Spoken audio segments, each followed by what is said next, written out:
এই ট্রেতে আমি 3 ধরনের বেগুনের দানা আমি দিয়েছিলাম। একটি সাদা বেগুন, একটি গোল বড় বেগুন আর একটি ঝুরি বেগুন বা লম্বা বেগুন।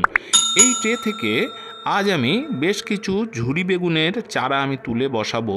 গাছগুলি দেখুন কত হেলদি, কত সুন্দর তৈরি হয়েছে। একসাথে আমি 3টি প্রজাতির বেগুন আমি বসিয়েছি বলে আমি চিনতে পারবো না বলে আমি এখানে দেখুন লেবেল করে রেখেছিলাম এটি হচ্ছে ঝুরি বেগুনের চারা। নতুন করে আর বলার দরকার নেই, গাছ ভালো রাখতে গেলে মাটি হচ্ছে সবচেয়ে গুরুত্বপূর্ণ। এই যে মাটি দেখছেন এগুলি হচ্ছে শোধন করা মাটি। আমার মাটি শোধনের ভিডিওটি অবশ্যই আপনারা চাইলে দেখে নিতে পারেন। বেগুন গাছ একটু বড় হওয়ার কারণে একটু বড় পাত্রে বসানো আদর্শ। আমি এই টবে অর্ধেকটা পরিমাণ মাটি ভরে নিয়ে তাতে আমি দেব ট্রাইকোডার্মা ভিরিডি। 1 চামচ পরিমাণ ট্রাইকোডার্মা ভিরিডি গাছের রুট গ্রোথের ক্ষেত্রে এবং গাছকে ভালো রাখার পক্ষে আদর্শ।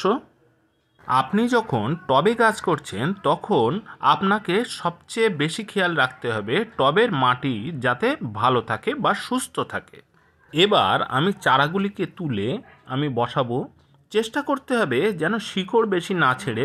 আমার সকল চারা গাছে আমি এখনও পর্যন্ত কোনো ফাঙ্গিসাইড, পিজিআর আমি প্রয়োগ করিনি। গাছগুলি দেখুন কত সুন্দর। আশা করি নতুন মাটিতে এই গাছ সহজে সেট হতে পারবে। এইভাবে গোড়ায় একটু মাটি রেখে যদি আপনি চারা গাছ তুলতে পারেন সবচেয়ে ভালো হয়। এখানে 3টি গাছ একসাথে উঠে গেছে। আমি একটি টবে একটি করে গাছ বসাবো। শিকড় একটু ছিঁড়ে গেলেও কোনো অসুবিধা নেই, গাছগুলি খুবই হেলদি। গাছ বসানোর সময় অনেকে সার প্রয়োগ করেন, কিন্তু আমি তা করব না।